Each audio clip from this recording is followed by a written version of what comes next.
matin, nous voulons encore une fois te rendre grâce et bénir parce que tu es celui qui siège au milieu de la louange de ton peuple. Seigneur, ce matin, nous nous retrouvons ces lieux, c'est pour te célébrer, mais aussi t'offrir des actions de grâce. Toi, Seigneur, qui veille sur ton peuple, selon que l'est écrit que Jérusalem est entourée, ainsi Jérusalem est entourée de montagnes, c'est ainsi que tu entoures ton peuple. Seigneur, nous venons de cette semaine, tu nous as entourés de ta présence et de ta sécurité. Seigneur, c'est pourquoi nous ne pouvons pas être indifférents, Seigneur, de ton amour manifesté à notre égard. Nous voulons encore une fois te dire merci pour ces moments.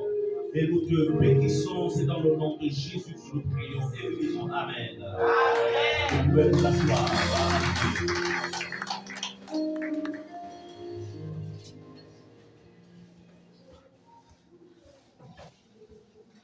Bonjour à tous. Je vois qu'il y a beaucoup de personnes qui sont encore là. Lorsqu'on est dans une phase de travail spirituel, il est important souvent de veiller, de faire en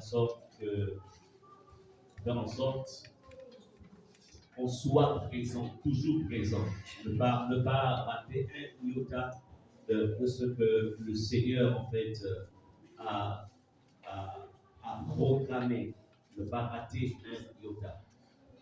Il y a certains qui m'ont envoyé un message, qui me dit qu'ils étaient attaqués dans leur chair, mais je sais que le Seigneur, il est celui qui guérit, alléluia.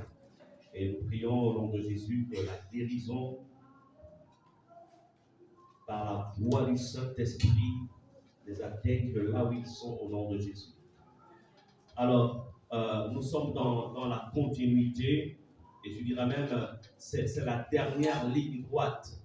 La dernière ligne droite de ces moments que nous avons commencé il y a pratiquement un mois.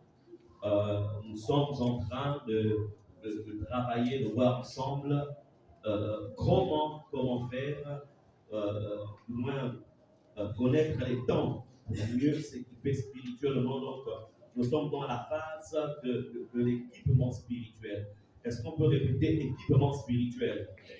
Donc, nous sommes dans cette phase où en fait le Seigneur est là pour nous équiper, pour vous équiper, mais en même temps aussi, ce sont des moments où nous retrouvons avec le Seigneur afin de pouvoir détruire, anéantir tout ce qui peut en fait être un obstacle, ou qui a été un obstacle par rapport à nos vies, par rapport à vos vies tout au long de l'année 2022. Parce qu'on ne peut pas rentrer, on ne voudrait pas rentrer en fait en 2023 avec les mêmes pesanteurs parce que on veut avancer, chacun ici a un rêve, chacun ici en fait veut voir Dieu agir dans sa vie de manière particulière. Donc c'est pourquoi ces moments ont été suscités pour dire je veux quelque chose de nouveau, je veux que ça change. Même si la nuit semble durer, mais je sais que le jour se lève toujours. Amen. Amen. Alors, aujourd'hui, je vais en fait vous, dans cette dernière ligne droite, parce que cette dernière ligne droite elle va se conclure par une veillée de prière, que j'appellerais cela en fait la nuit de la traversée. Alors, on va dans cette dernière ligne droite, la thématique ou le thème que je vais développer, le sujet, tout le sujet est dans le thème, s'intitule La loi des autels. Est-ce qu'on peut répéter la loi des autels? La loi des autels. Je ne vous entends pas bien. La loi des autels.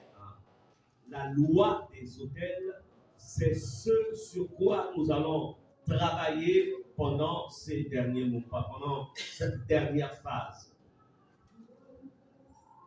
Vous savez, étant arrivé à la fin d'une année, et pendant qu'on se prépare à rentrer dans la nouvelle année, Il est important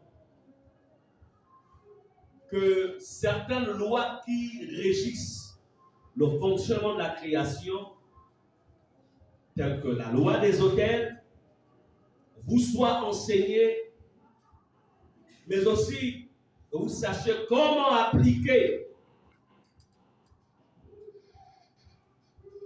ces lois pour les déstabiliser, afin que vous vous assuriez que toutes les dispositions spirituelles qui ont été prises par le Seigneur pour garantir votre bonheur, pour que vous viviez une année de grâce spéciale tout au long de l'année 2023, que vous soyez sûrs que cela se fera.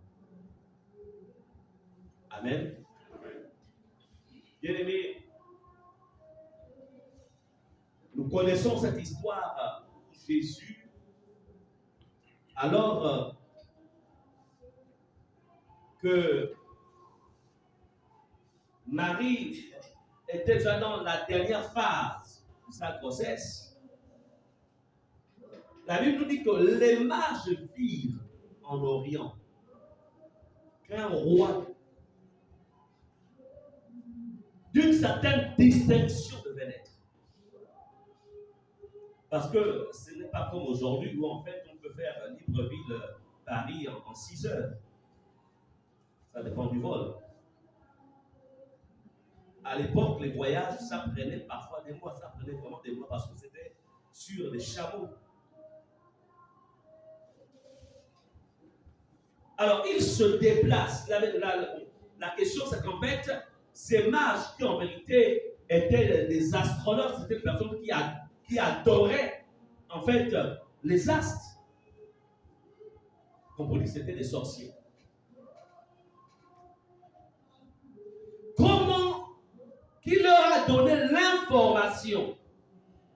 D'où ont-ils tiré cette information? Que l'enfant qui va naître dans tel pays, l'étoile que vous voyez là, c'est l'étoile qui est rattachée à tel enfant. Amen. Qui leur a donné l'information? L'information leur venait du monde spirituel. Soit Dieu dans sa souveraineté leur a donné l'information, soit ça veut dire d'autres sources. Mais qu'à cela ne tienne, cette information, s'ils l'ont eue, c'est parce que tout simplement, ils avaient une dimension spirituelle assez ouverte et élevée qui leur a permis de comprendre que cette étoile que vous voyez dans la constellation là, elle est différente de toutes les autres étoiles. Et ils ont fait le déplacement.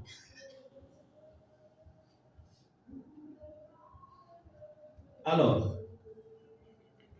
que nous sommes à la veille de 2023, vous savez, la Bible nous dit, la Bible nous parlant du jeune Samuel, que chaque année, sa mère, en fait, lui apportait une nouvelle robe, une nouvelle tenue, une nouvelle grâce, une nouvelle faveur. En fait, il la lui apportait parce que le jeune Samuel vivait chez le sacrificateur Élie. Donc, sa mère lui renouvelait toujours, on va dire, la bénédiction du revêtement. Alléluia. Nous sommes à la veille d'une nouvelle année. Il y a la bénédiction, il y a quelque chose que Dieu est en train de, en fait, qu'il a déjà renouvelé pour toi. Mais renouveler quelque chose, renouveler une grâce, une faveur, une bénédiction, la mettre, en fait, l'orienter vers toi, c'est une chose, mais l'acquérir, en prendre possession, c'en est une autre.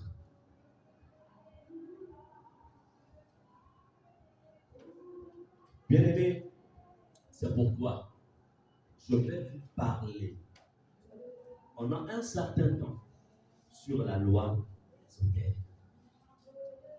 mais ils ne sont pas arrivés de vous en parler, mais il est toujours important de rentrer encore un peu plus dans l'air profondeur. Est-ce qu'on est ensemble?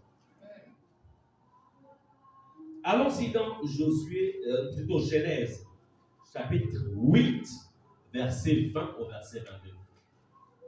Genèse, chapitre 8, verset 20 au verset 22.